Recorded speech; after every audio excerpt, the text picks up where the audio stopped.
Our story begins in a place where the earth is the color of rust and the sky is a vast, endless blue. This is the town of Rattlesnake Gulch, a cluster of wooden buildings clinging to the side of the desert like a stubborn burr on a pair of trousers. The sun beat down upon the town with a fierce and constant heat, making the air shimmer above the dusty main street. For most of the people who lived there, life was a simple and predictable thing, governed by hard work and the strict, unspoken rules of a small community. But on the very edge of this town, where the boardwalks ended and the wild sagebrush began, lived a girl who did not find her world simple at all. Her name was Clementine Fairweather, and she was the daughter of the town's preacher. While the other children played hopscotch in the dust or helped their parents in the general store, Clementine would often be found alone, sitting on a flat, sun-warmed rock and gazing out at the immense and untamed landscape that stretched beyond the last fence post. She appeared to be listening to the silence, but she was really listening to the voices within it. She heard the stories told by the wind as it whistled through the narrow canyons. She understood the messages scrawled by the tracks of lizards and jackrabbits in the sand. The townsfolk would sometimes shake their heads and whisper that the preacher's daughter was a peculiar one, a lonely dreamer who preferred the company of her own imagination to that of real people. They could not have been more mistaken. Clementine was not lonely, and she was not just talking to the wind. She was having conversations with a young man named Chaska. He was an Apache warrior from a band that camped in the distant hills, and he was just as curious about the world inside the town as she was about the world outside of it. They had met by chance one afternoon when Clementine's curiosity had led her further into the desert than she had ever gone before. They discovered they were both fascinated by the other's way of life, and they began to meet in secret whenever they could, sharing stories and slowly learning each other's languages. They made a promise to one another under the wide open sky that one day they would find a way to be friends without having to hide. The peace of the desert was a fragile thing, capable of changing in the blink of an eye. One afternoon, the horizon began to darken not with the gentle purple of an approaching evening, but with a churning, angry brown cloud. A dust storm was coming, a monstrous wall of wind and dirt that raced across the flatlands toward Rattlesnake Gulch. The townspeople, who knew the danger well, scrambled into a frenzy of activity. They rushed to bring their animals into barns, slammed shut their wooden shutters, and tied down anything that might be carried away by the furious gales. The air grew thick and heavy, and the first gusts of wind howled around the buildings, whipping up skirts and hats and stinging any exposed skin with sharp grains of sand. From within this swirling, terrifying cloud, a single figure emerged. It was Chaska, riding his weary pony. The horse was lame, favoring its left front leg, and both rider and beast were coated in a fine layer of reddish-brown dust, making them look like ghosts emerging from a nightmare. Chaska had been caught far from his people's camp when the storm hit, and his only thought was to find shelter for his injured animal. He guided the limping pony toward the one place he knew he might find help without immediate suspicion, the small church and its adjoining house at the very edge of town where Clementine lived.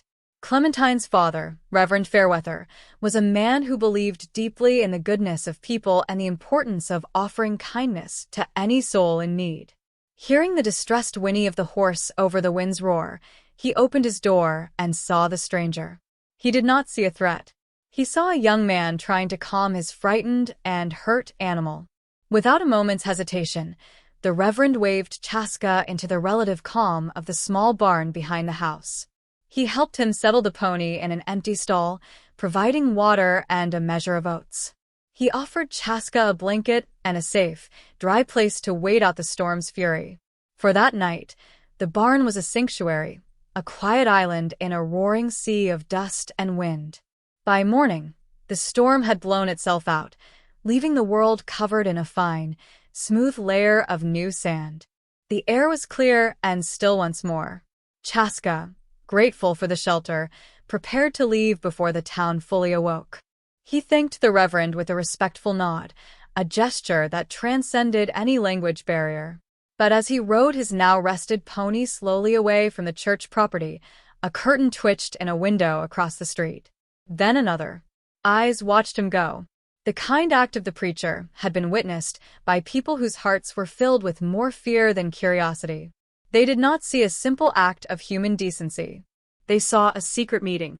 They saw an outsider who had been too close to one of their own.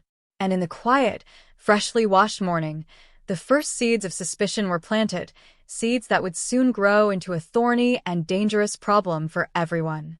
The sight of the Apache warrior leaving the preacher's barn at first light did not simply fade from the minds of the people who witnessed it.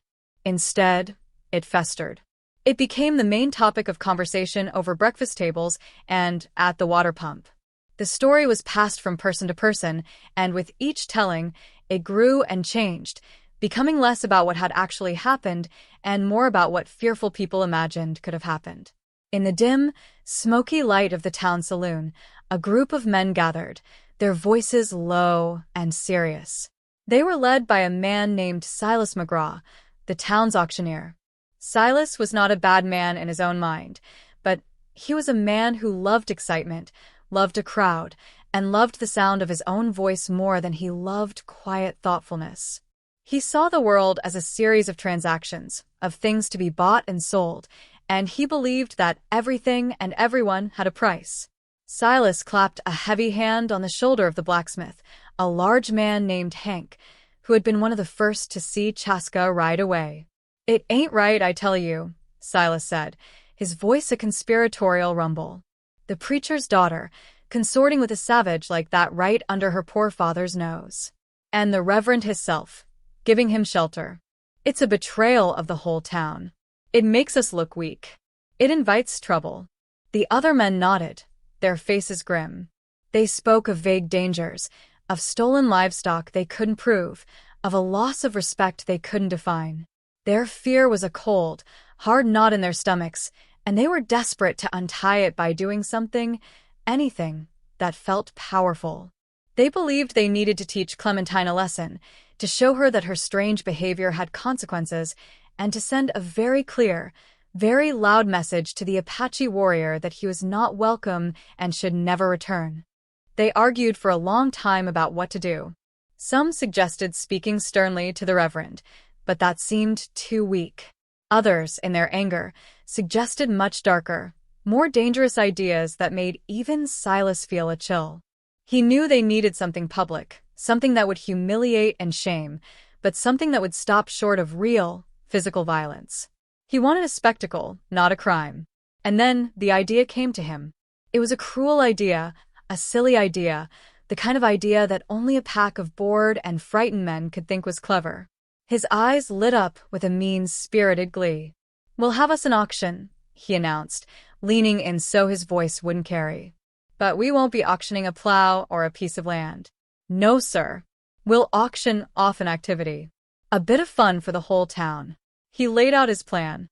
At the next town social, the big gathering that was supposed to be a celebration of community, he would take the stage.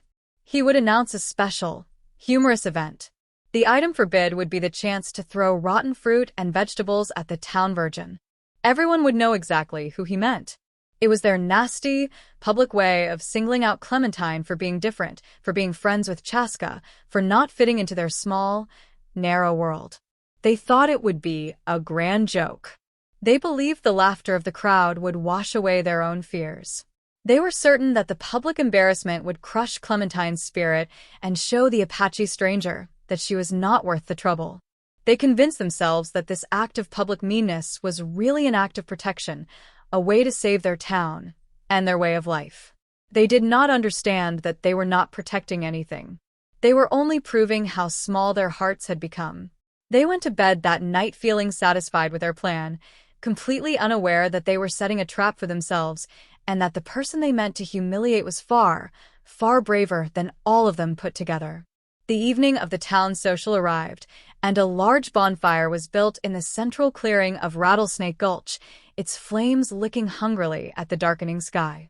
The air, once filled with the dry heat of the day, now carried a charged energy, a mixture of celebration and nervous anticipation.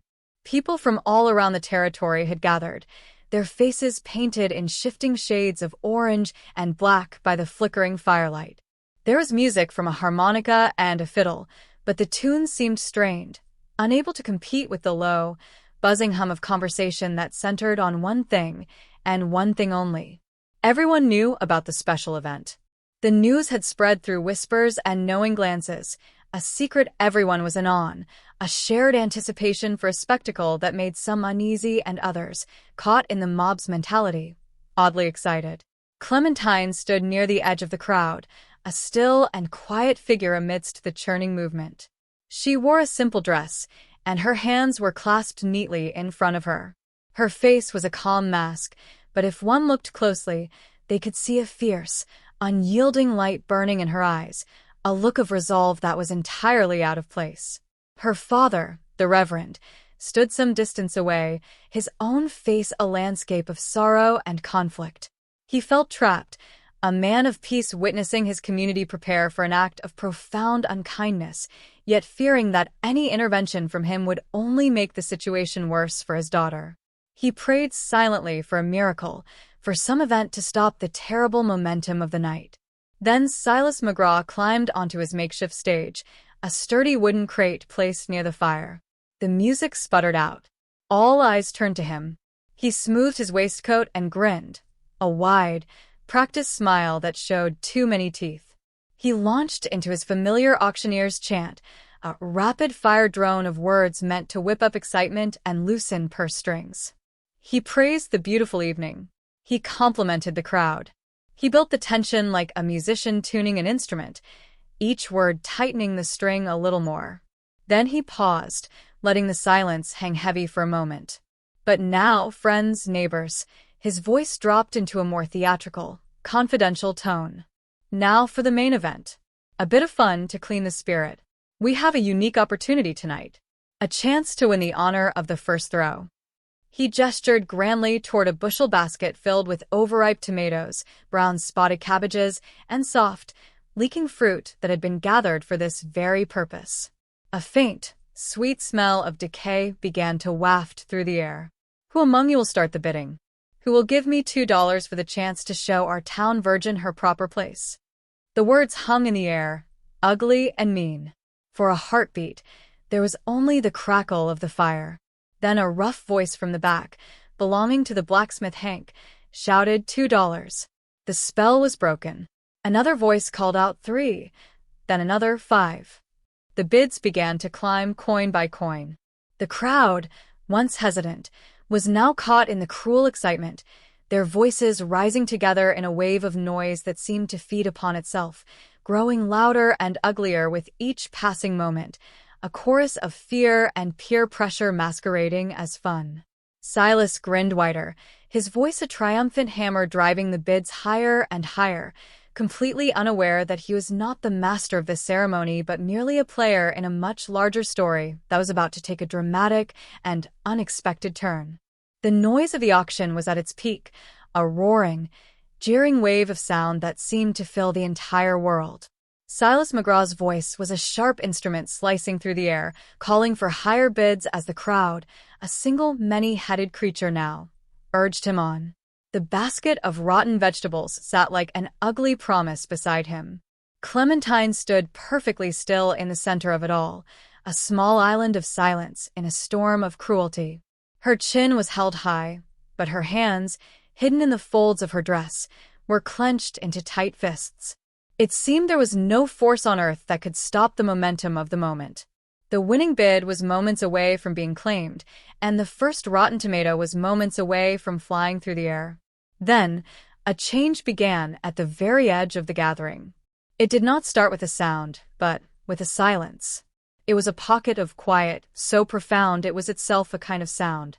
A man on the outskirts of the crowd, who had been laughing moments before, suddenly stopped. His face went slack with surprise, and he took a half-step backward. The woman next to him noticed his change and turned to see what he was looking at. Her own laughter died in her throat. This strange, silent wave of awe and shock began to move inward, toward the heart of the crowd, toward the bonfire. People stopped their shouting not because they were told to, but because they felt the atmosphere shift. They turned their heads one by one, and a path began to clear through the mass of people as instinctively as water parting before a ship's bow. Walking down this newly formed path was Chaska. He had not come with shouting or threats. He had not come with a weapon raised. He had come with a stillness that was more powerful than any noise.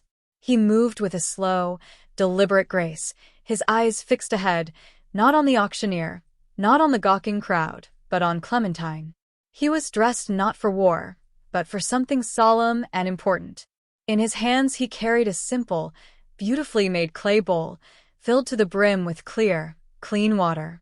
The only sounds now were the pop of the bonfire and the soft scuff of his moccasins on the hard-packed earth. The entire town of Rattlesnake Gulch watched, utterly mesmerized and completely confused. They had expected anger. They had expected a fight. They had prepared for a dramatic confrontation. This quiet, purposeful walk was something they did not understand at all. It was something outside of all their expectations, and it held them frozen in place. He walked until he stood directly before Clementine, and the world seemed to hold its breath. For a long moment, Chaska simply stood before Clementine, his dark eyes holding hers. In that shared look was an entire conversation, a history of secret meetings and promised futures that the gawking crowd could never understand. The confusion in the air was so thick it was like a fog. People shuffled their feet, glanced at each other with raised eyebrows, and waited for something explosive to happen. But the explosion never came. Instead, Chaska slowly knelt, placing the clay bowl of water carefully on the ground beside him. He then did something that seemed to make no sense at all to the assembled townsfolk. He took the edge of his deerskin tunic, a garment soft and worn from use, and dipped it into the cool, clean water. He reached out with a gentleness that seemed impossible for a man known to them only as a warrior. With the damp, soft leather, he began to wash Clementine's face.